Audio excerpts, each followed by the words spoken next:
This is the Constructionist Podcast, where we take ancient stories, the person of Jesus, current events and topics, and help you construct a new Christian worldview that's relevant and loving to those around you. I'm your host, Kevin Bates. I'm a semiotician and community builder, looking at the signs of the times to build a better future together.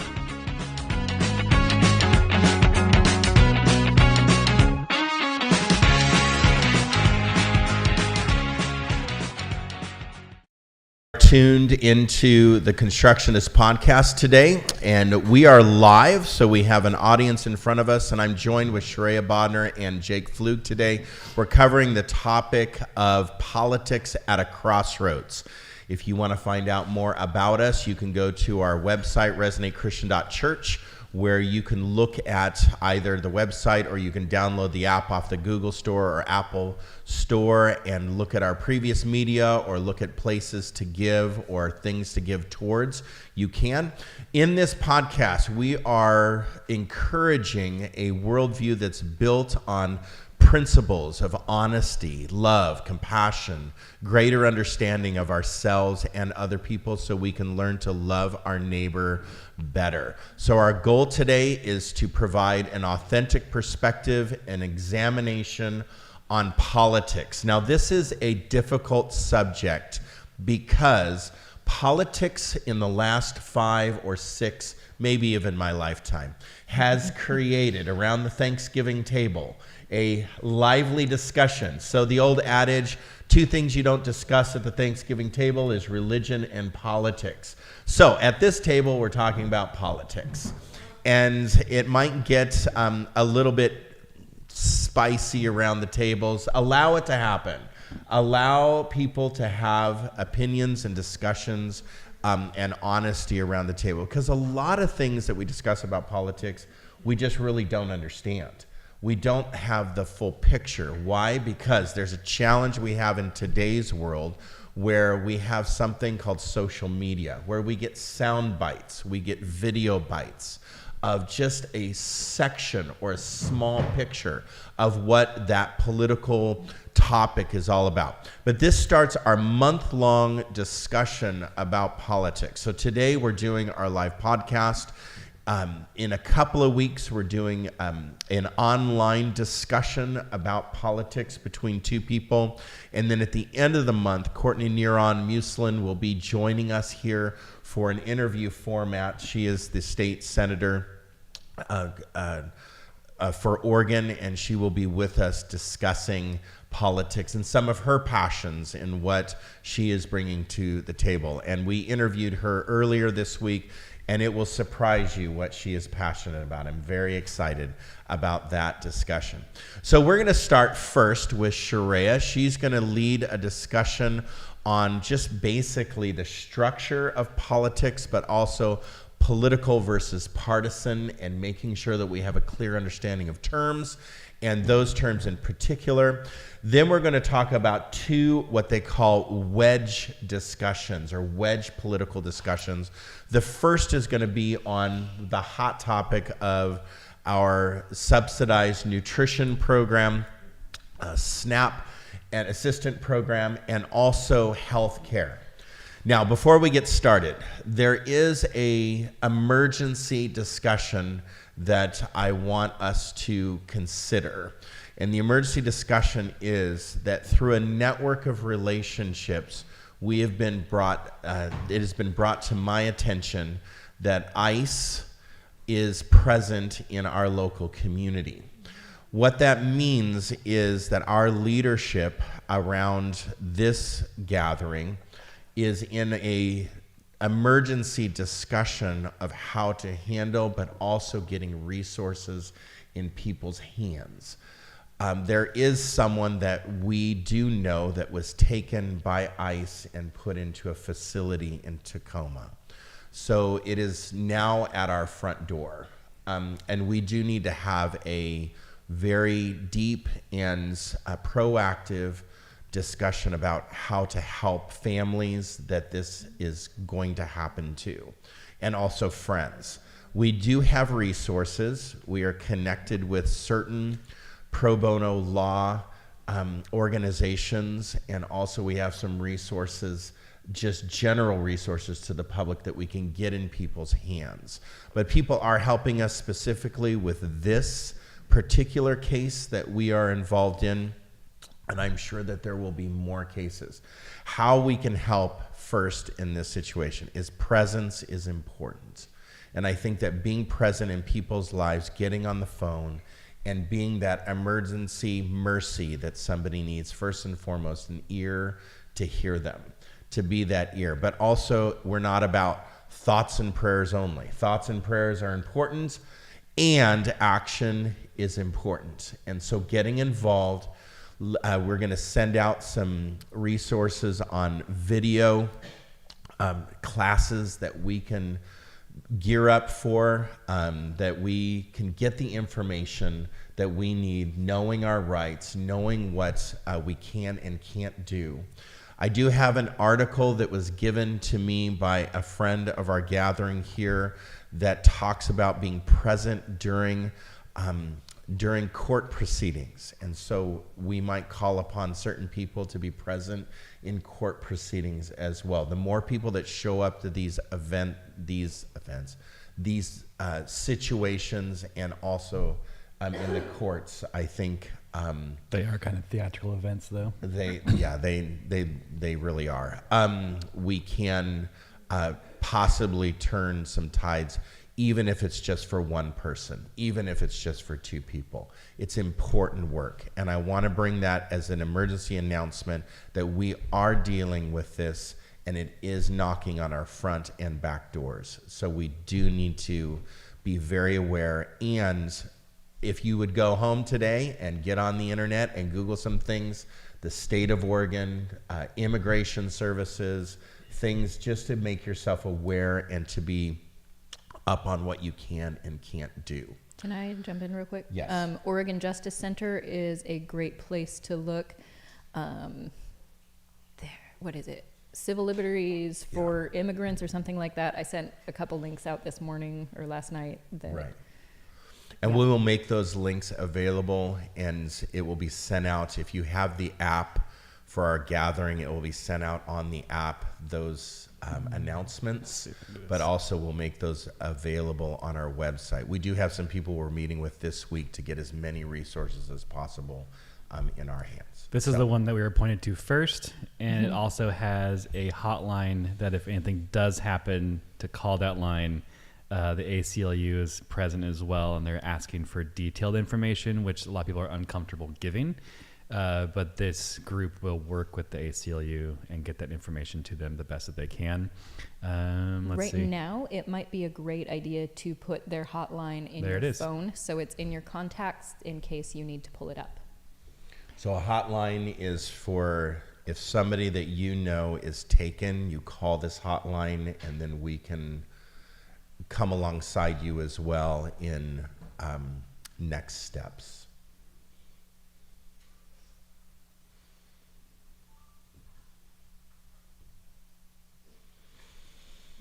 Okay.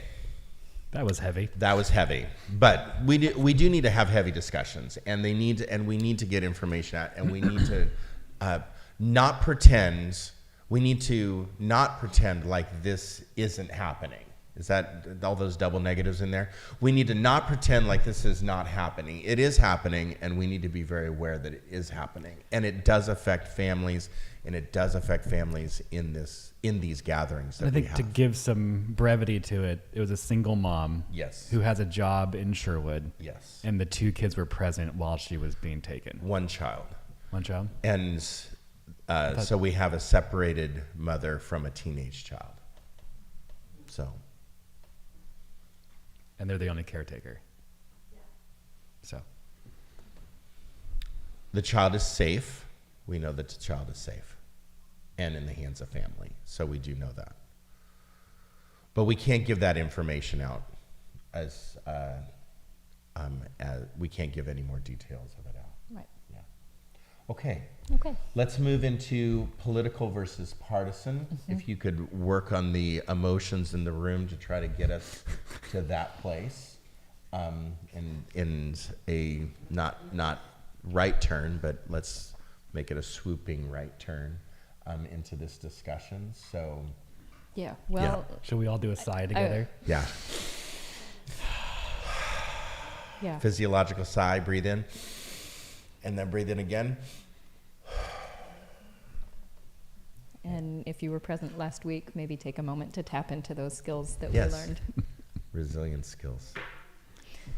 Okay, for it. so the difference between political and partisan. Political is related to governance, policies, and civic decision making, whereas partisan is aligned with a specific political party or ideology. So the first thing that I want to highlight is that political engagement is not the same thing as loyalty to a political party. In fact, you may have noticed that in city and county positions, for example, the candidate's political party is not mentioned, although you can often tell where they lean based on their messaging. Sure, yeah. This is because political issues that these positions work on are not meant to be partisan. School boards, library boards, city councils, these are all political because they deal with our public life together, but they are not supposed to be partisan. Many of us live in Newburgh or Sherwood, and we have all seen what happens when nonpartisan positions become partisan. So give us an example of one or the other. I mean, one of the things that I observed living in Newburgh is that when the focus is on partisanship, we have a tendency to elect people who are not prepared to do the job that they are elected to do. And you end up with a lot of incompetence in the name of loyalty, and then you're, millions of dollars in debt.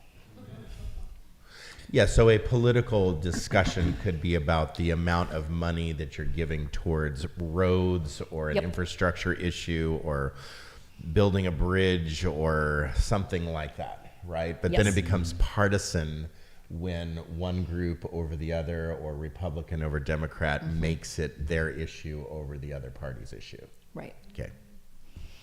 I want to take some time to break down statements like, I'm not into politics, or let's not get political. I think often we use these sentiments when we're referring more to partisanship than politics.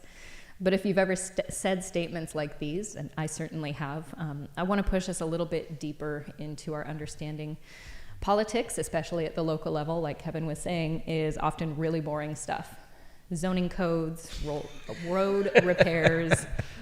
Someone's water in the bills. room that is possibly involved a little bit. It can be really easy to not take an interest in it.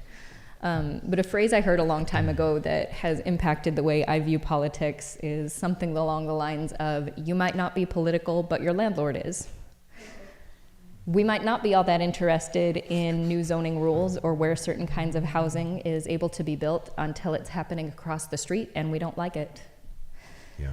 Whether or not the police wear body cameras is determined by local politics, and many of us probably have an opinion on whether that should happen and how they should be used. Whether or not your city bans camping on the street and how they allocate funds for shelters and other services are also political issues. So not only can these issues impact us, but they can impact our neighbors too, and hopefully that gets us to think outside of our own four walls. National politics gets the most attention, and there's really important things that we need to be paying attention to. And the place that most of us have the most agency to make a difference is at the local and state level. So becoming familiar with your local city politics, even if it's just one particular topic like education or transportation or development, is a great way to make an impact. I want to go back to the make it illegal for camping or not camping, or where being a part of the time, place, and manner conversations for local government was really difficult. Is that because it was partisan? No, I think they were trying their best not to be. And it was really interesting to watch. Like, I think the towns around us and us, we did a really good job in trying to create humanity around the issue. But it was a really hard line for them to walk, and it was great to see. I think that with that issue, everybody wanted some kind of time, place, and manner. It wasn't like, Well, you didn't have a choice; you had to. yeah, you had to, but everyone wanted that because we want, people that are without homes to be treated with dignity. And to be in a place where they're not at risk, even if they are outside. Right. Yeah. Right. Go ahead. Sorry. Sorry. Yeah. I interrupted. I think I did, but Or Jake Okay. interrupted. So Audre Lorde and other feminist scholars maintain that the personal is political. And there's a lot of interpretations of that phrase, but one of the key ideas is that many of the things that impact us at the personal level have a political cause. Oh, I skipped a page. We can think that someone is houseless because of their individual or personal choices, or we can understand the systems behind it.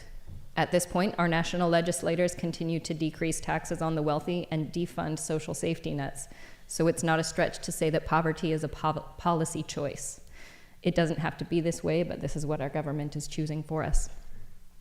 So give an example of a policy that's changed. Changed since when? Sorry, I need a framework around that. In the last 5 years, 10 years, what are some policies that have changed that have reduced social safety nets? Oh gosh, you're putting me Do on you the have- spot, yeah, I am. Kevin. But go ahead, Jake. Either one of you. there has been a reduction of SNAP benefits across the board.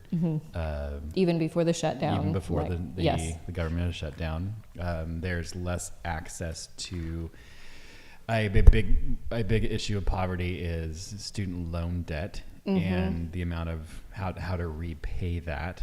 And so all the changes that I've made, I haven't made a student loan payment in like 6 years because it's so difficult to, and I'm not even behind. And so To like access your account you and can't find access the your account, information. and so you never know how much you owe. But if you're actually paying those things back, interest rates are up to 9-12% sometimes.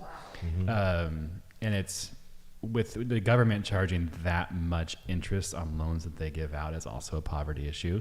Yes. Access. I mean, I've paid monthly payments.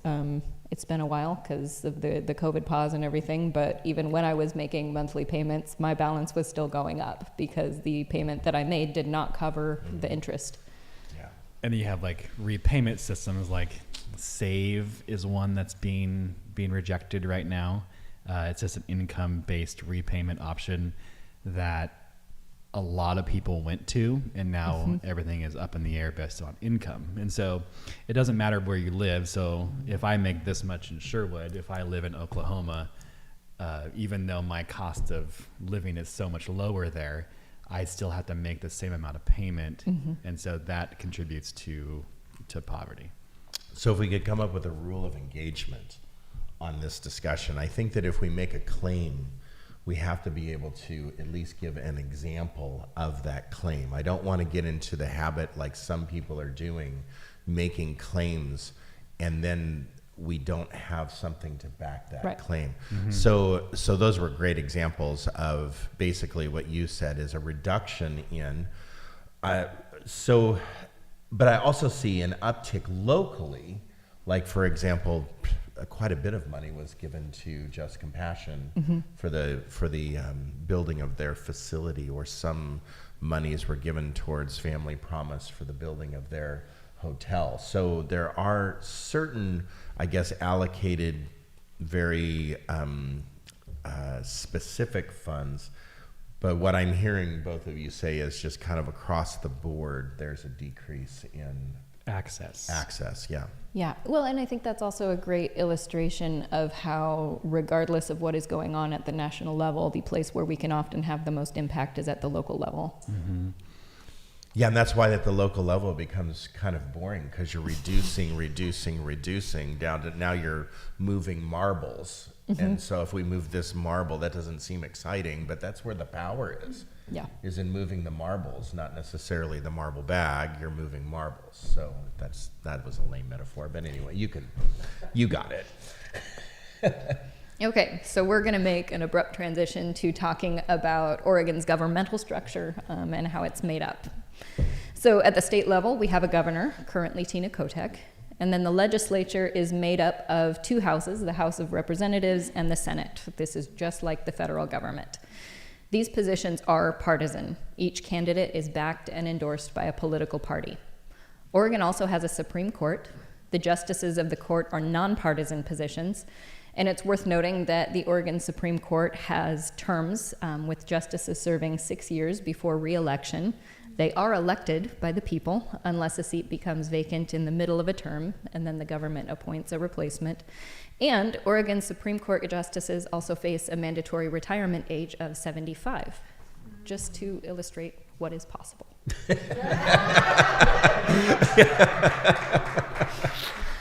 At the local level, we have county offices like the sheriff and the county clerk, and then we have city offices like the school board, the mayor, the city council, etc. And these positions are all nonpartisan, as we talked about before. So I want to take some time to follow the process of how a bill becomes a law so that we understand how laws get into place. If you're familiar with Schoolhouse Rock, this might be familiar to you. But Jake, would you please put the graphic up on the screen? I'm coming. Sorry. There we go. Okay, this might be a little hard to read, so I'm also going to explain it, and hopefully this is like the short version. But basically, a citizen or a group presents an idea to a representative or a senator, and that representative or senator could also just have an idea on their own.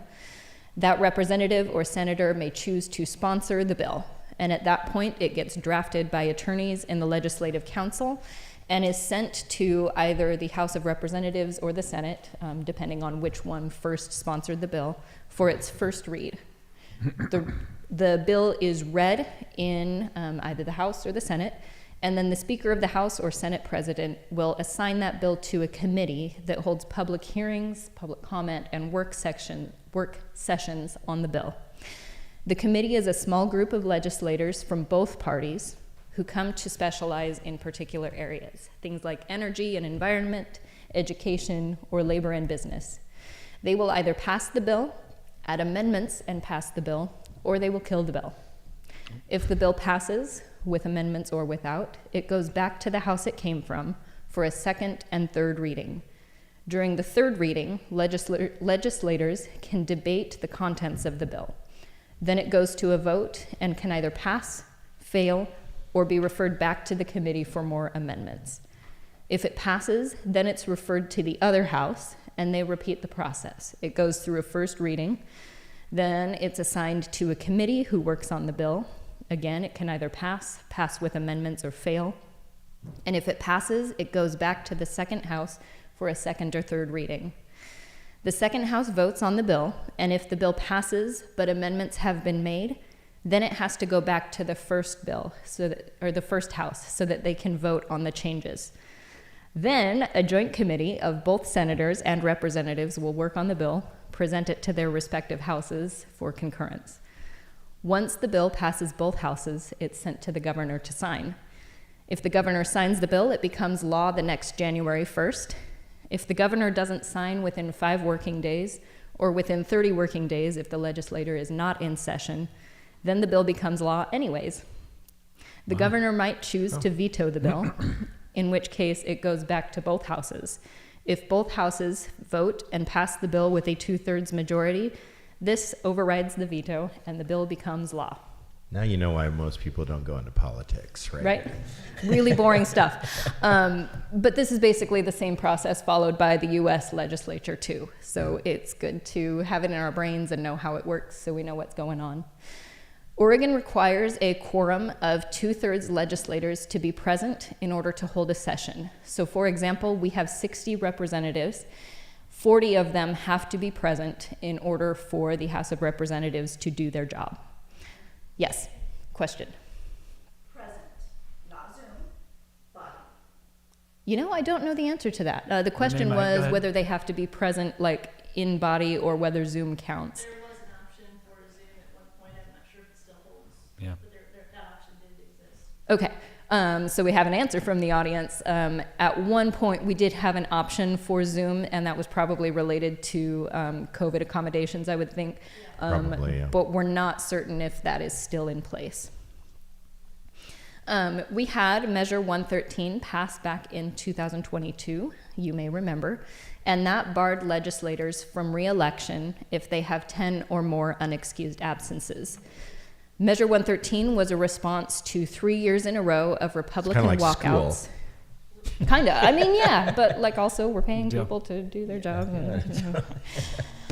Response to 3 years of Republican walkouts to avoid quorum and thus the ability to vote and pass bills.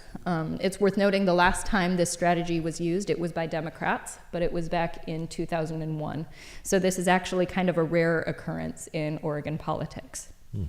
Which is interesting because a lot of states use that to slow bills down. And so Yes. we do it, sounds like, very frequently. We just saw that with, wasn't it Texas, who was, to avoid the redistricting. In that case, it was the Democrats who walked out to avoid gerrymandering, which Kevin is going to talk about later. Oregon legislature also allows something called a citizen-led initiative, and there are 25 other states plus DC who do this too. If you've ever given your signature for a particular cause, you've likely participated in a citizen-led initiative. In fact, Measure 113 began as a citizen-led initiative. So to get an issue on the ballot where everybody votes for it, a group of citizens must first draft the text of their statute or amendment and then collect 1,000 signatures.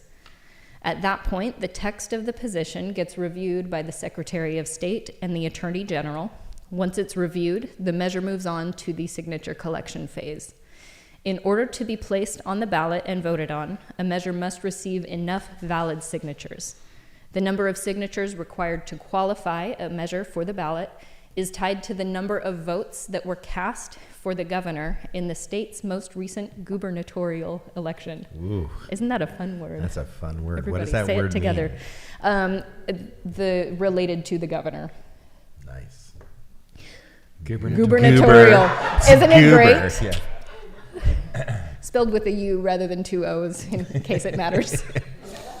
And For- now we know what you think of politics. Goober.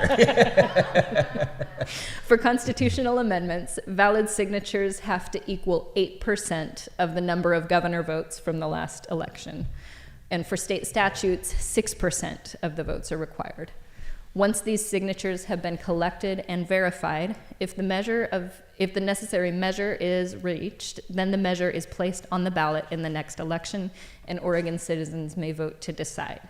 The infamous measures 110 and 114 were also citizen-led initiatives. So 110 was the decriminalization of drug possession, and 114 required permits for sales and purchase of guns, as well as limiting how much a magazine can hold, I believe. Yeah.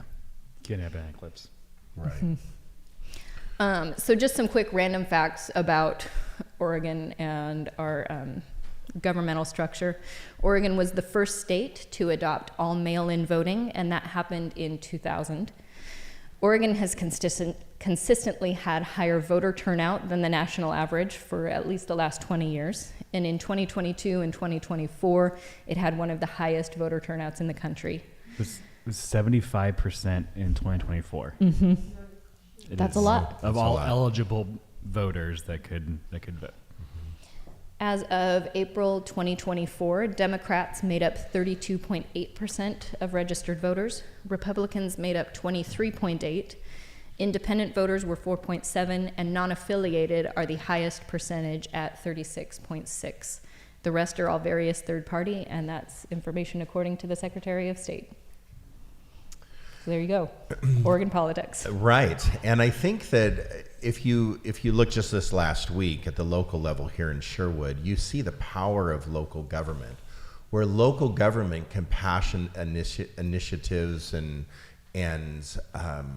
different policies that, for example, control the way that our community looks. And the state says certain things, but the local government can come in and say, hey, this is not right. We want this instead. So even though local politics, when you break it down, seem a little more, I wouldn't say boring, but probably just, okay, is this going to affect anything? What are we doing here? Why are we doing this? Maybe those questions. There's an immediate cause and effect. There is an immediate cause and effect. And so local government is powerful. State government is powerful. The federal government seems a little bit to me like standing in front of a camera with puppets, nothing against you, Colleen, but standing in front of a camera with puppets, making claims that aren't true, and just partisanship back and forth, The theatrics was a, of power without which the... is powerful, yet that I'm wondering still in this kind of environment that we're in, because state government seems like, are we as powerful, more powerful than feds we used to be? What's the answer there? But I do believe that that state and local government is very powerful, even in combating some of the things that are issued from the top down. What There was a were you gonna say? commentator a while ago that said governors don't make good presidents because they know what real power is within their state. Right, right. And so when you get into the presidential position, you don't have that amount of power Right. yet. Yet. So what's really important for us to know is we are friends with the city council. So our gathering here, our church, is friends of the council. I would consider us friends of the council. We are friends with the state majority leader, Ben Bauman. He was here just the other month. In June, he's the state legislator majority leader. Courtney Neron will be here at the end of the month. She's a state senator. So if we want to talk or to have a conversation or say, hey, I have this idea, as we look at this chart that Sharia put up there, if we want to talk about an idea, we have access. Now, it'd be wise to find out what their passions are and what their agendas are, so that maybe our idea could be a part of that person's agenda, or we could find a person that it is a part of their agenda to try to get a bill or to get at least the start of some kind of bill on the table. I want to talk about the federal level, because the federal level is definitely challenging, and of course we are stuck in algorithms and silos right now that speak just the same. We just get fed our own opinions, and we just kind of circle around in the swirl of poop of our own silos. If we could remove ourselves from the silos for just a minute. I don't know if you remember, and some of you do, and some of you are the age of me or older that do remember the days of Ross Perot in 1992.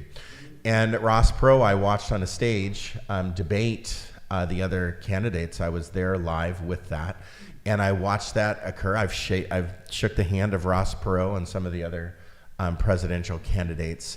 The thing that Ross Perot did is he captured almost 20% of the vote, and that scared the hell out of both parties. And what happened at that moment is both parties collapsed in on the Independent Party. Even though the Independent Party right now is 40% of registered voters, they have no chance basically of getting on the ballot in all 50 states. I mean, they just don't have a voice, because the other two parties just crushed that voice. They just kind of closed in on that. So if I talk about a structural problem in my lifetime, I see that as possibly one of the initial stark kind of catalyst moments where I saw things just move a different direction, where there was no longer a third party option. There was no longer an independent voice. There was no longer two major political partisanship voices. So it became about Republicans and Democrats only. Probably a couple of years after that, but it just became that. And then, Bill Clinton did some things, and then George Bush did some things, and then Obama did something. And here we go, we're now one against the other, back and forth. Another structural problem that I see is called gerrymandering. Gerrymandering is not just a United States idea and problem. I think that gerrymandering is actually anti-democratic, but basically gerrymandering is where politicians pick their voters. And if the incumbent is like in the seat and he doesn't like the way that you voted or doesn't like you, there is a way to kind of cut your house out of the district, cut your vote out of the district. And so gerrymandering used to be kind of in square geometric shapes, and now they call it the salamander technique, where it just kind of looks quite different to, I guess probably in early days, mine have been created maybe with good intentions, but I can't see that anymore, that gerrymandering has any good intentions besides trying to cut people out Voter or keep suppression, people yeah. in power or voter suppression. Can I But this is, offer yes, maybe hold an on, let me example? just finish that one Okay. thing. This is done by local state authorities. This is not done by the federal government. This is in the state level. So local authorities are picking the Mm-hmm. districts. Go ahead. Something I remember, but I might not remember correctly. Is it true that at least at one point in Sherwood, all of the apartment complexes were in the same school district, or the same? Yeah, Most of them, yes. That probably has more to do with school districting versus Which doesn't go to the like, voters. that's not a voter district. Yeah. That's Okay. probably different. But That was more for to get support in. It looks awful, and it was so that a school had this resources and support, because if they divided up equally, That support none probably of would be the washed. support would not have been there for the kids. Okay. And so it is a catch-22 of if we divvy up equally, no school has the Title I support, but now we have one school that is Title I, so that those kids can go there for support. And I think most of our kids in the room go to that school. yeah. So structurally, the Ross Perot days, structurally gerrymandering, which has been around for a long time now. But then third, so Obama becomes president and very popular, very good speaker, had the heart of a lot of Americans, basically could turn, I guess, the tide of a lot of things just with a speech and just with presence. And during that time in 2010, flying under the radar, you had some Supreme Court decisions, particularly Citizens United. Citizens United then puts together some lawsuits and such where the Supreme Court started deciding, and this is what it's summarized in basically. If you had money, you could spend an unlimited amount of money towards a specific candidate that you appreciated or could advance your agenda.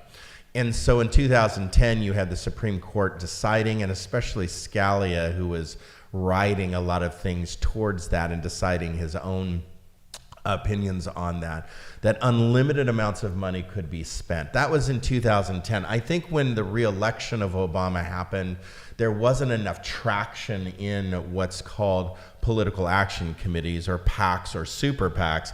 There wasn't a lot of I guess, people behind that making it, giving it enough traction. But now that we have traction behind PACs or PACs, you see now that a wealthy person can just give an unlimited amount of resources to a political campaign. And you saw that in the last presidential election with Elon Musk giving enormous amounts of money towards advancing his own agenda. And so the what has happened is the bills even now are filled with pharma and filled with big food and big corporation ideas. And that's what the big, beautiful bill is all about. That is just stacked with big pharma and big corporations. And so you see that the wealthy out of the big, beautiful bill, this is why they were talking about the big, beautiful bill benefiting the rich by $7,000, and those that receive, or those that earn less than $50,000 a year, it created a deficit of $700 in their life. So, and that's because now our politics, because of different rulings, benefit the rich. So I think that the structural problem that you see on the news when you're watching your favorite news channel and they're talking in certain realms, that there is a structural challenge that we have that, you know, I'm not a politician, so I don't see personally, like my noodling on napkins is a way out of this structural problem. But we do have a big structural problem that a third party is not able to rise and give a different voice. We have the super PACs, super PACs going on, and we also have the gerrymandering happening in states. You see that in Texas. Now you see the response in California. You see like the battle going It on was back like and forth. 7 states this year. But Yeah. But the famous ones were Texas and California still. Which So, Oregon gets a really bad grade with gerrymandering as well, because even though we're a 35-25 and then 30 split of non-affiliated, that's not represented in our state legislation. It's majority Democratic, and then so those agendas are pushed, even though we have a super high voter turnout, but local elections we don't. I think I forget what Sherwood's turnout for the last local election was like. It's rough. 15%. Did you say 15? 15, one Oh my fight's gosh. low. It was a little higher than that. A little higher. It's notoriously low. Notoriously Notoriously low low. for it could be a little higher than that. I think I wouldn't give it much higher. Like it's not over 30. You think? No. So less than 30% of eligible local voters vote in local elections and state elections as well. We'll vote for the big ones, right? But we won't vote for the small ones. Right. Maybe a small one coming up. And we have a Okay, small let's one talk coming about up. our two wedge issues now.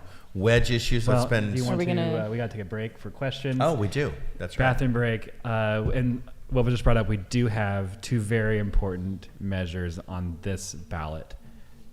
I can't tell you how to vote because we're a nonprofit. However, just educate yourself on those. Let's take a break.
We are talking about politics at the crossroads, and we just finished our discussion, which is an ongoing discussion of political versus partisan. We are going to discuss two wedge issues. Wedge issues are issues that sometimes, many times, I'll say, are used as political hot points for partisanship. So they are used to create many times division, but to separate parties on the yes or the no when it comes to what they'll agree to, what they won't agree to. One of those wedge issues has turned into, or unfortunately has been SNAP in Oregon, or food assistance, and at our Oregon level, but also federal level. And another one, which is related very closely, is the ACA, which is the American Affordable Care Act. Yeah. And the Affordable Care Act has not been able to get through because of the government shutdown, which then that affects SNAP as well, SNAP benefits. So Jake's we're going to take 15 minutes or less and discuss the role and current state of food insecurity and role of SNAP, particularly in the state of Oregon, because that's what is affecting us immediately and directly. Yeah. So let's talk about it. So the current state of SNAP as we are at right now, as you listen to your news feed, a federal judge has mandated that the executive branch open up emergency funding for SNAP benefits to go through. We're not sure if that's actually going to happen. And so as a community and people around us, we are finding ways to address that issue. And so you can talk to Kevin or myself afterwards about how we're going to do that through our shops. There's other ways to do it as well, like donate to your food bank and stuff like that. That Sheree is going to talk about at the end as well of this section. Local businesses as local well. Businesses, lots. Yeah. I know of in our downtown district already 2 food pantries that have started up. And so we can talk about that a little later. But first I want to talk about the state of food insecurity. Most of this data comes from 2023. 2024 is not out yet, and since the government is shut down currently, those statistics will probably not come out for a little while. But in Oregon, 12 to 14% of Oregonians experienced food insecurity in 2023, 530,000 people. 1 in 6 children live in food insecure households. Food insecurity in Oregon is a lot more in rural counties. Some counties exceed 20%. 1 in 5 people in a rural county could be food insecure. Oregon ranks 22nd nationally in overall food insecurity. So we are not doing well. We're in the bottom half. The top states for food security are New Hampshire, North Dakota, South Dakota, Minnesota, and Vermont. A lot of that has to do with cost of living, but also it's cold up there, as Robert told me. And so you have to prepare for that. So yeah, a lot of that comes from the Oregon Food Bank and the OSU Hunger Report from OPB in 2024. So you have the issue of food insecurity, but then we move into food deserts. A food desert. You got a question? Oh, thank you. Can you give a definition of what being food insecure is versus being food secure? You don't know how or where your next meal is coming from at any meal in the week. Is a definition of food insecurity. Yeah, that is a way to know that you're food insecure, and that's honestly as well why we focus on feeding people. So every gathering that we have will have food, so that at least that one meal, someone knows they're being fed that one meal during the week. So if you ever have a feeling that you don't know, and I'll put an or in there as well. And I need to look this up more, but if the meal that you are providing is not nutritious, if it, like, you can have a meal, but it'd be like Breadsticks. breadsticks, donuts. I mean, Right. donuts, but like, yeah, Breadsticks are good. Lacking breadsticks are great, But- lacking nutrition, lacking satiation. Yes. So, if you're like trying to ration your meals out so Mm-hmm. much that you have a little bit all day long, but nothing is satiating you. Food. I does- can give you an example of food insecurity. This season, we did a Love Sherwood and Love Tiger table we just stacked it with real food. So we gave out candy and hot chocolate as a holiday, let's walk by the table and get candy and hot chocolate during Halloween, downtown Halloween events.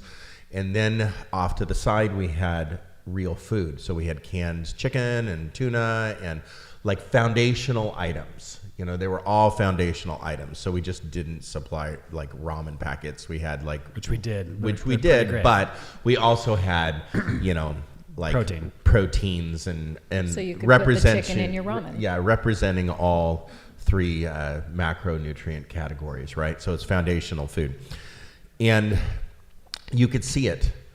I would say that, well, number one, all of Tiger's Table was gone. And you Like said there it was not- about $2,000 worth of food. I would there say about that was $2,000 to $2,500 donated. worth of food in one 3-hour block was given bag after bag, and about 3/4 of Sherwood's food was gone as well.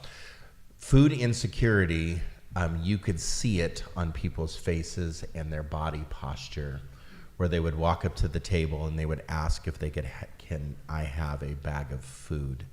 You could tell, you just knew. And how I figured it out, about a half hour in, I figured out the kids that were coming up to the table for candy that had a Walmart plastic sack or a Winco plastic sack for their candy, I knew that okay, either their parents were like me and Forgot. didn't care and forgot, or they were trying to recycle and be good, environmentalists, or they didn't have a bag. And so you could just see it and tell, and we gave all that food. Which you I gave think- out bags as well, so the kids didn't. Yeah, have to we go had through bags that, as yeah. well as we give the kids so they weren't, walking up with plastic sacks. So my kids got a bag. Anyway, I think that I would say 25% of the people that walked by my station were food insecure. Yeah, and I can jump ahead a little bit. If SNAP does not go through for full benefits, this does not count the people that get some subsidies.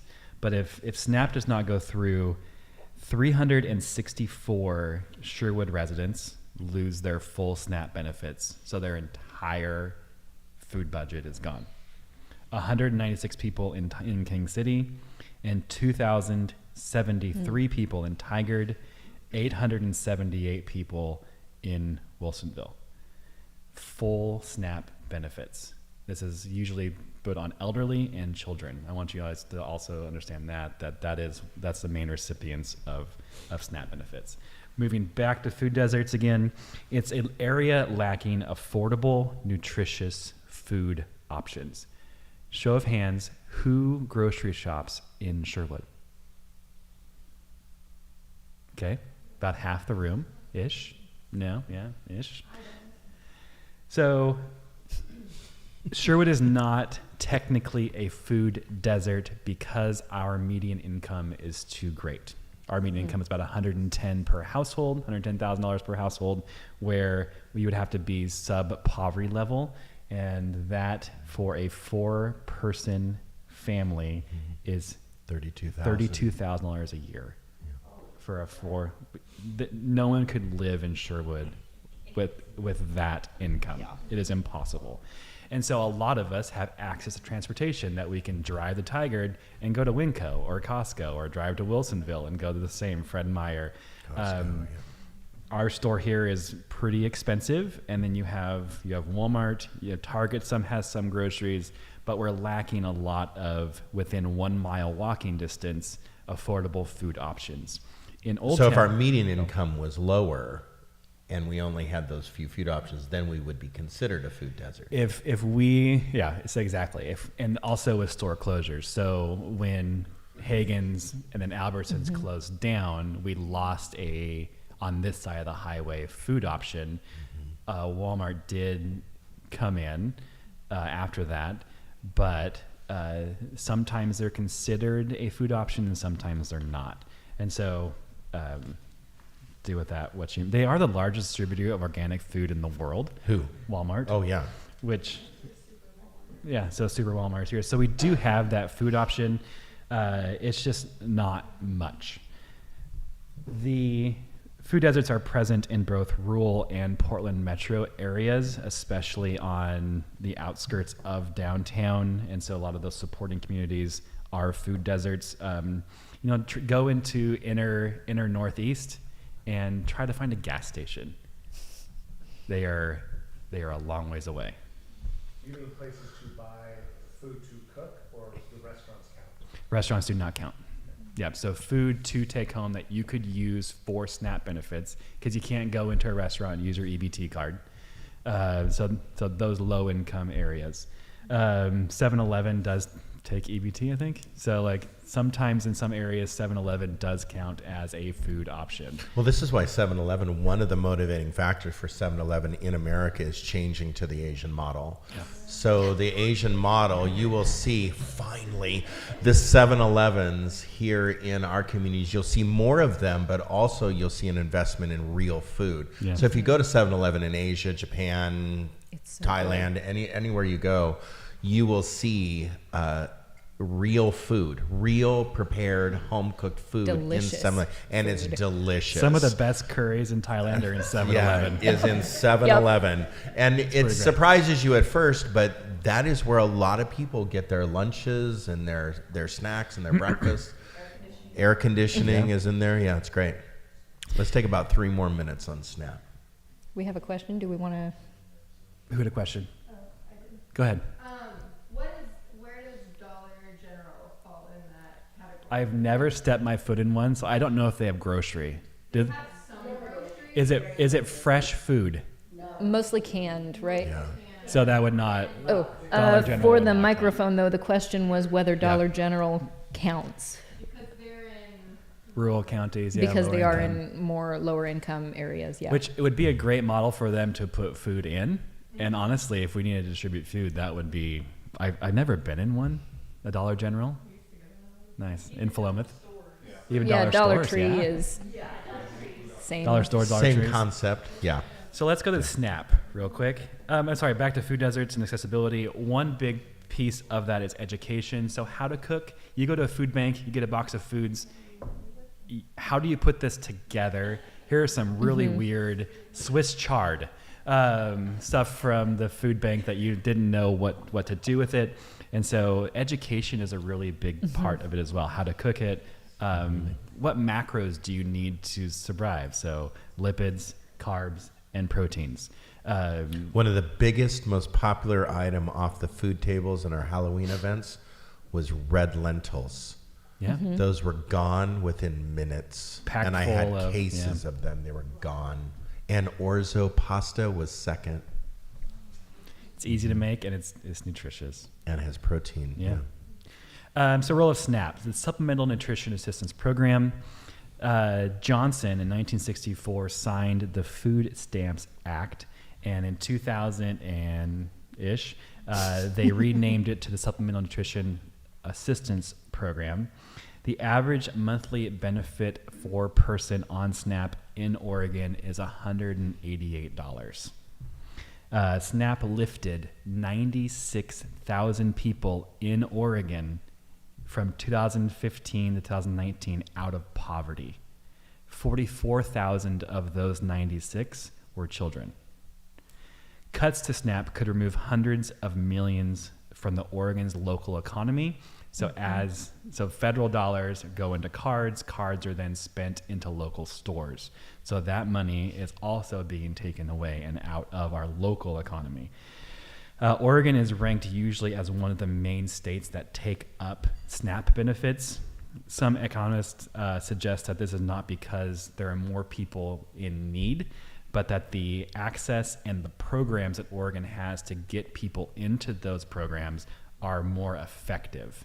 So if you go into different houseless groups, or one of the first thing to do is how to get you onto food assistance programs so that part is taken away. Food insecurity is linked to obesity, diabetes, because sugary things have the most calories, and so that feels good. And also mental health issues. If you're struggling maintaining where your next meal is coming from, that's a great stress, especially for children, that will lead to mental health issues in the near future. Loss of SNAP means a greater reliance on food banks. Visits to food banks have doubled in Oregon since 2019. And so we are see that increasingly. In Tigard, we work closely with B-Hub, Bethlehem House of Bread. They are in emergency mode trying to get food. I saw an email from Family Promise this week trying to get food. Just Compassion is trying to get food. Good Neighbor Center I saw is also trying to get a store of food. And so you have these places that people go to for nutrition that they need to bolster those. An issue that B-Hub is having is that a lot of families aren't coming from the boxes that they are assigned because they're afraid of being deported. And so there's this wild issue happening in Tigard. Sherwood will lose, based on 2023 statistics, 346 full SNAP benefits. And so those are 346 people in Sherwood that rely their full entire budget on food, even though Courtney's statistic, that's 346 households. I'm almost positive that's a lot of people. I'll have to double check. I thought it was individuals. Okay. We need to check that statistic. That was given to us by Courtney Neuron. We'll go the low number and say individuals. Okay. It could be households. Yeah. Some ways to also combat this is like the guerrilla gardener idea. So growing food where you can, I think we're going to see a lot of that and move into it, is that if you have a curb verge and your HOA is lenient or you don't have one, you can plant a garden in your curb verge and then people walking by can take from that garden. In LA, there's the guerrilla gardener for a long time that would take empty lots and turn those into raised bed farms.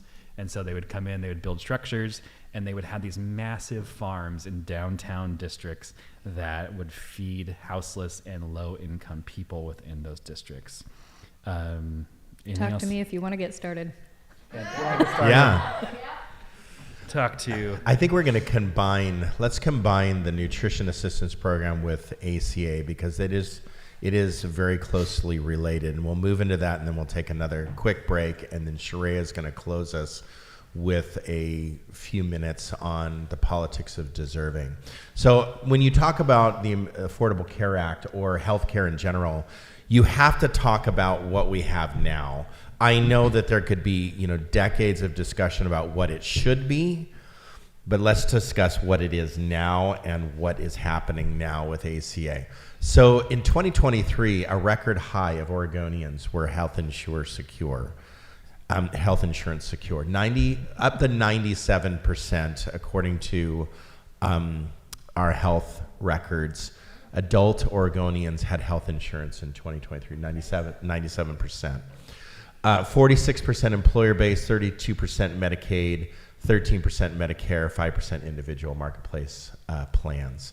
So we honestly, I believe, have done a at least decent job of, as a state, making sure that people are health insurance secure. There is some challenges, though, because we definitely have tapped into the ACA and benefits and Medicaid expansion for our state as well, which there is a lot of people on supported or provided health insurance. The ACA basically allowed Medicaid, so the Affordable Care Act in 2010 that was passed, allowed the expansion of Medicaid into low-income families. So that was one device. Also subsidized private insurance that people could then go out on the marketplace, healthcare.gov, if you remember that address, and then protection in the banning of previous or pre-existing conditions. So those three tools, the Affordable Care Act is what that addressed. Medicaid expanded to low-income families probably was one of the greatest impacts that it had, and pre-existing conditions. If you went out on the marketplace, you're still spending your $500 a month or $1,000 a month for medical insurance, and that's just out of pocket. It was just a device that people used. This is being debated right now because of a lot of rhetoric, and I'm going to give you true-false statements. And I researched this pretty extensively because I wanted to find out for myself what was true and what was not true. And I'm going to give you what's true and not true. I put this in engines that were uber conservative and uber liberal. And I was like, okay, what is the truth here? Tell me what is going on. And so I have some good information for us. One of the dilemmas that I think that healthcare has around it is it's continually partisan. And it is a political issue because it has federal dollars behind it. But it is honestly a human right, and it's a human issue. It's not necessarily a partisan issue. In 2021, we had the American Rescue Plan. That was an extra credit subsidy towards the Affordable Care Act that now is expiring, or as of November 1st, expired. And so, or it's expired at the end of the year. The budget was supposed to be passed. And that did not include those subsidies. Yeah, the budget year. Did not include those subsidies towards the Affordable Care Act. So the expiration of this basically is fueling this discussion. It's fueling the partisanship. And the ACA bailout basically is kind of running like two rails on a track alongside other budgetary concerns and fiscal, let's call them cliffs, that they're trying to deal with. So it's a complicated issue. I don't think it's just a simple answer. It's not just, yeah, let's do this, because yeah, let's do this, but then there's these other challenges as well. So it's not just a single solution. I think that Democrats, basically, they are looking at the success of uninsured rates, and then the Republicans are against it because of the perceived, what they call bloated or inefficiency of it. And it's basically, they're saying it's crowding out private markets. And so those two issues, looking at uninsured rates and bloat, and the argument is around those two things. The risk of if ACA is weakened or repealed, 111,000 Oregonians could see premiums double. 35,000 could lose financial assistance entirely, and then the loss of pre-existing conditions. Increased uncompensated care burden on rural hospitals, and the potential rise in uninsured rates back to pre-ACA levels of approximately 15%. So those are the statistics if it's repealed. Now, the interesting thing about this discussion Can I jump is in there with for a moment? SNAP, yeah. So those are Oregon statistics. Yes. We do not rank very high for the use of ACA. 77% of all ACA recipients live in red states. Correct. And so rural, impoverished places are going to get hit even harder than the statistics that we just gave. And you hear that every once in a while from the rhetoric where people are saying, it doesn't matter if you're red or blue, we care about health insurance. The problem with this discussion is this: our health insurance right now is built for the sick. And so if you're sick, you go to the hospital, you tap into your health insurance. If you're afraid you're getting sick, you go to the hospital, you tap in for your health insurance. There's really no real preventative care. They're not paying for your vitamins. They're not sending you to a nutritionist to get your diet figured out and lose weight. There's nothing like that. So there's preventative care, but then this is built for the sick. So the challenge with this discussion is this revolves around the chronically ill and elderly. And this is really a hard discussion. It's like, really, we're actually having this discussion about pregnant women, elderly, and the chronically ill. I mean, that's really a sad reality that we're actually arguing about those basically three people groups. All right, here's the claim. ACA reduced uninsured rates by half and saved lives. That's true. That's a Democratic position. ACA subsidies are bailout for inefficient markets. That's only partially true. There's a bit debate around that. It's not true if the full repeal is put in place. ACA drives up premiums for everyone. That's not true. That's a Republican position. It extends enhanced subsidies to prevent premium spikes. That's true. That's a Democratic position. Democrats want to shut down to fund health care for illegal aliens. That's false. It's not true. It's a Republican position. ACA crowds out jobs, employer coverage. That's not true. It's a Republican position. So why are they saying this? Why is this happening? And that's what I had to discover. It's like, what is the point of this discussion? Immigration is at the heart of this problem and the discussion. They meaning Republicans, are afraid that if we support ACA and give the credits towards ACA, that somehow illegal aliens will tap into this program and receive care. The little do we know as a common people, right? As a common people, little do we know is that law of emergency Medicaid was passed in the 80s. So recipients of emergency care, if an illegal alien, quote unquote, if an undocumented person walks into an emergency room to receive care, Reagan passed that in the 80s that they have to receive care. You can't turn away. You can't turn them away. So that's been around since the 80s, right? It was more recently that DACA recipients gained marketplace eligibility. So DACA recipients are eligible to a degree, although that's debated and blocked in 19 states right now. So partially DACA people can get care or health, everyone can get care. You walk into a hospital, an emergency room, you get care. That's the 1980s law. Healthcare is a different discussion. Healthcare is a larger program that is covering people's long-term care for the sick, pregnant women, and the chronically ill and the elderly, okay? So those programs, basically, that is law since the 1980s that everyone can receive care. But that discussion that this ACA Credit Act is actually covering, quote, illegal aliens, that's a lie. That's not even true.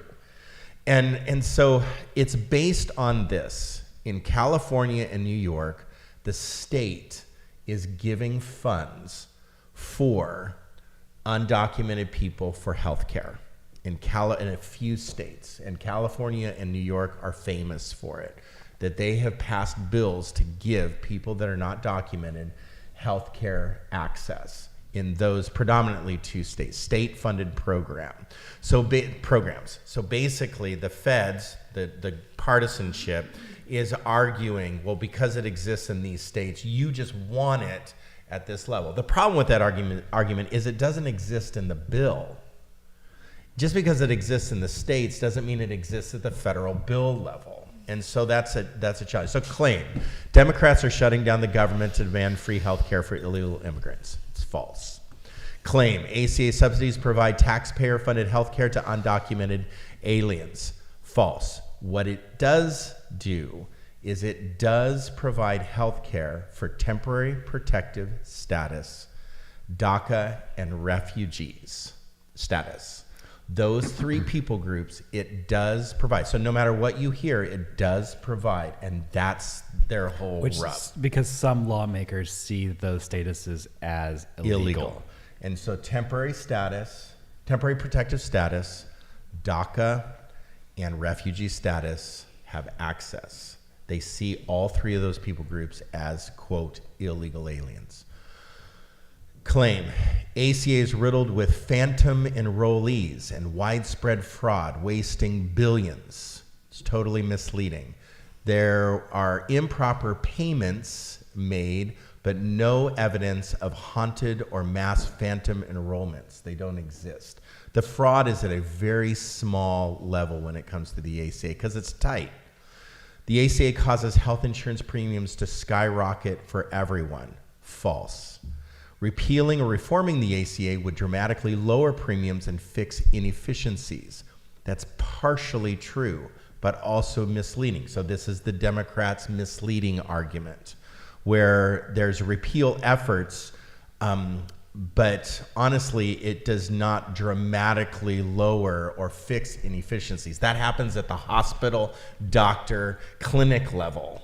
So this is why when your apnea device used to be $500, now it's $5,000. Why did that happen? Because it became a government device. The government was paying for it, therefore they could raise prices and get spiral things out of control.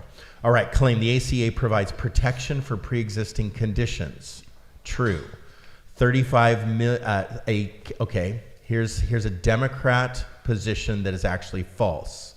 A $35 monthly insulin cap is now in effect for all Medicare beneficiaries under the ACA law. That's false. That's false. Only in certain select insulin recipients, it's $35. Most everyone pays $300 a vial. Enhanced ACA subsidies have made healthcare fully affordable, with premiums not rising under Biden and Harris. That's only partially true. The ACA has halved the uninsured rate and saved tens of thousands of lives annually. That is actually true.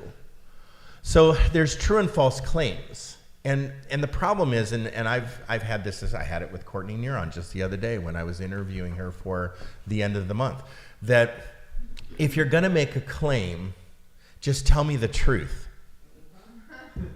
so I can make an informed decision. Don't give me this bullcrap of I'm making this claim and it's not true. Don't even give me misleading information. That's not fair to me. Just give me the truth. So I think about the $35 insulin that everyone's touting, $35 insulin. That only exists for certain numbers of people, and that number of people is small. Don't tell me it's true when it's only partially true. Tell me it only happens for this number of people. But don't tell me that you're providing health care for illegal aliens if we pass this bill. That's totally false. So I think that we're in a position as people that if we don't do a deep dive like I did for this information, if we're not digging in deep, most people are not. And some of this stuff you heard for the first time today. It's not even that deep. It's just... Yeah, it's like some of us heard this information for the first time today. Oh, wow, really? That's true. That's false. Oh, I didn't know that. And that's unfortunate because, again, we're stuck in our algorithms, we're stuck in our silos, and we're only listening to one voice, really a univoice. And honestly, as Sharia said, it's like some of these things are false and true on both sides because really our government is now built for the wealthy and the privileged. And that's a huge problem. One thing I didn't bring up, true. That claim is true. One thing I didn't bring up in my section was the idea of food and access, that merit-based ideas, or there's no such thing as merit-based. It's all access. And so there's been studies done that show that people that should be or could be in merit-based situations have all come from families that had access. And when we take these ideas of SNAP or health insurance, what we're doing is we're taking the Maslow's hierarchy of needs and we're addressing the foundations of where do you sleep at night, what do you eat during the day, and are you cared for? And then the rest of everything can then be addressed. Because if you have those things addressed, education goes up. If you feed kids in the morning, schools get better. If you feed kids at night, they will sleep better.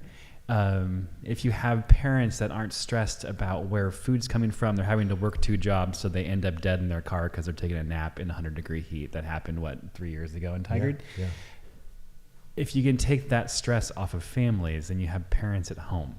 And so this conversations in the ACA, the SNAP benefits, our political structure has real consequences of real people, and those people are usually the most marginalized and disenfranchised. I think you're going to talk Are we next. closing it up now? Or Yeah, are we let's gonna close have a it up with discussion? you. Okay. So I want to talk a little bit about the politics of deservingness. And so I hope that that's a phrase that's just going to stick in your head for forever and pop up when it's relevant.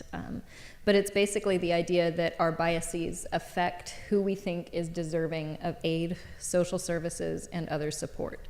This can have to do with race, gender, political affiliation, social class, disability, appearance or beauty, and more.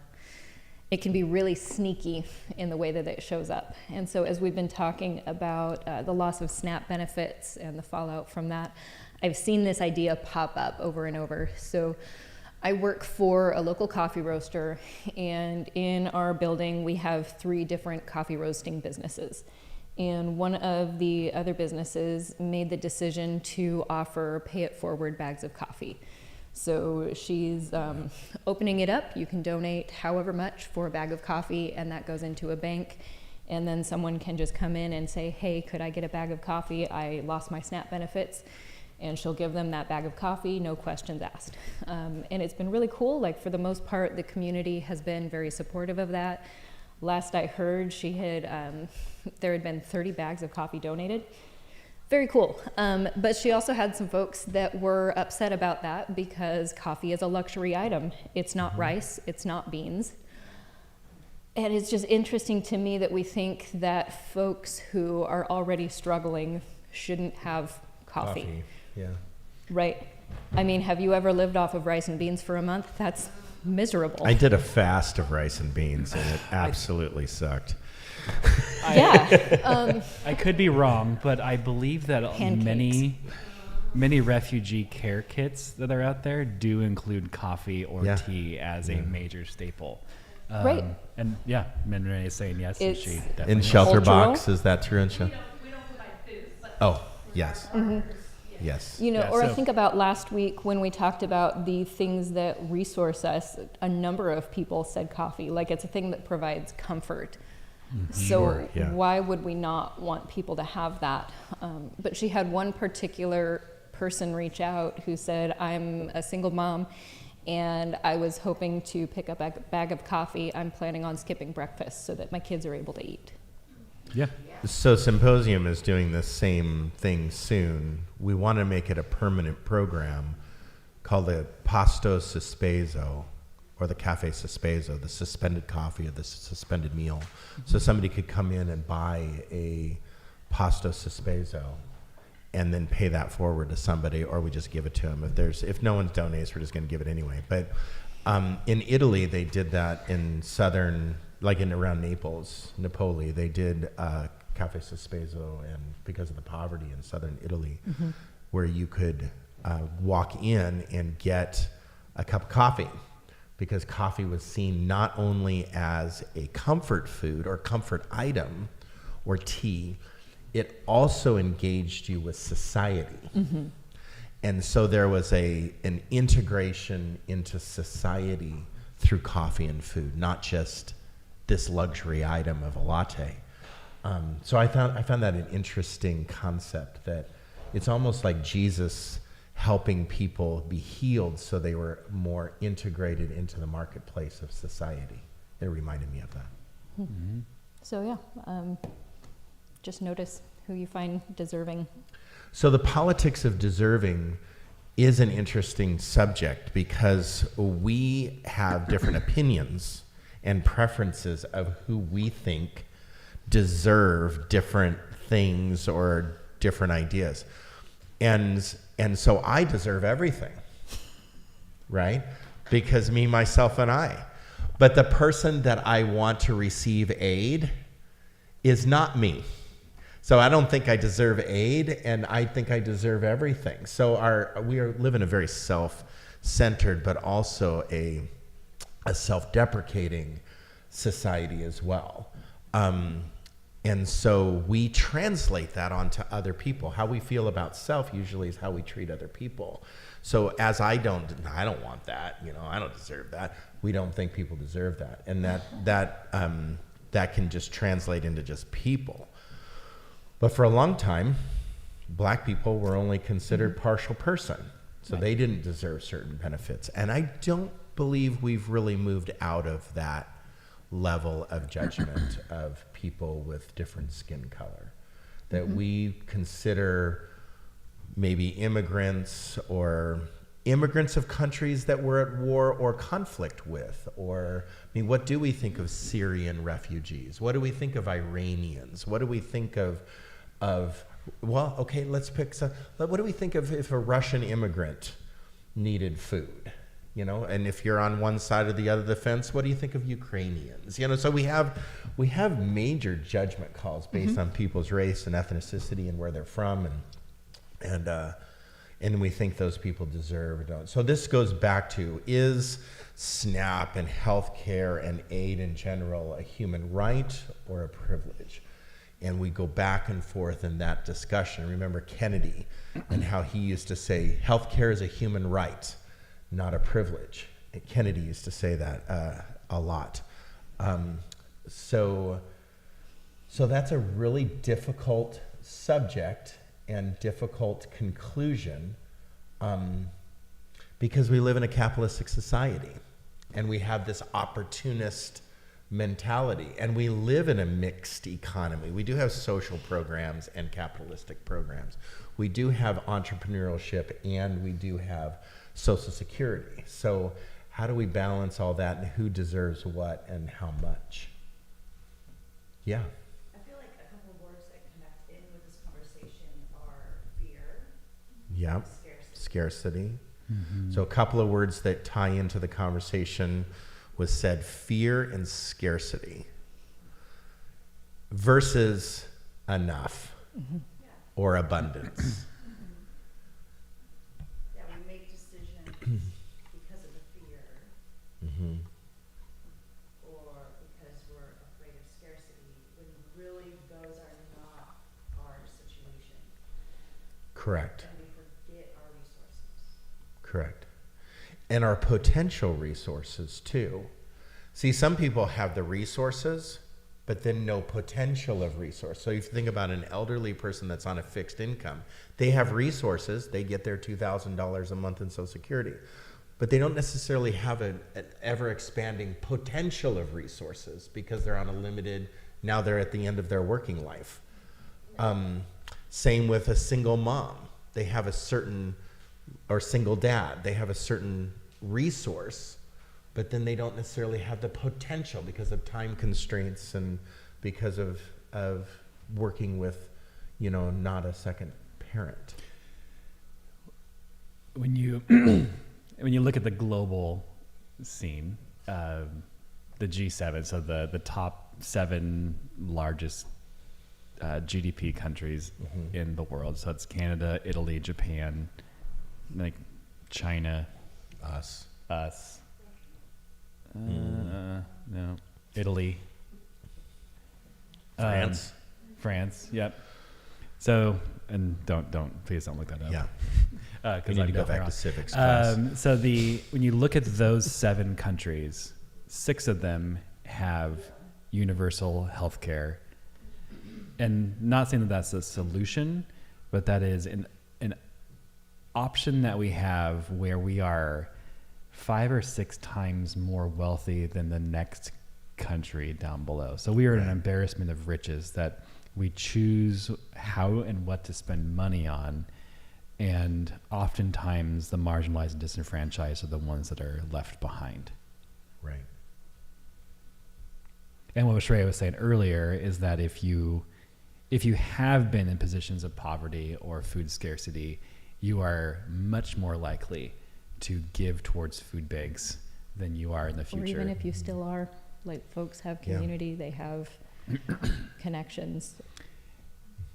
And I forget what this rate is. If you volunteer before the age of 40 for anything, that your volunteerism will only exceed. Where if if you haven't volunteered before 40, you will never volunteer for anything. That's interesting. Yes, let's close with this. Remember, systems are interconnected. Government, food supply, healthcare, aid, those are all interconnected. Remember that good statistics reveal structural issues: dependence, independence, interdependence on structure. So food and healthcare are honestly not partisan. They're political because they're funded by government, but they're nonpartisan. So good statistics reveal structural problems. But we as a community can be civically engaged, we can be informed in our voting, and we can be collaboratively determined to fix local problems. And we talk about moving the marbles. This is one marble that we can move when it comes to participating in food banks, participating in food distribution, participating in tables of food or donations or whatever we're going to do. Because I believe that this actually builds resilience. When local people get involved, that builds resilience when it comes to not being so dependent on systems, that we now are dependent on community versus structural systems and structural systemic problems as well. And as Renee points us out too often, if we do have a cause or a change that we want to see happen, show up to council meetings. They are approachable. Yeah. They will, most of them will meet with you. Most. All right. Thanks everyone for being here. Have a wonderful day. Thanks for joining.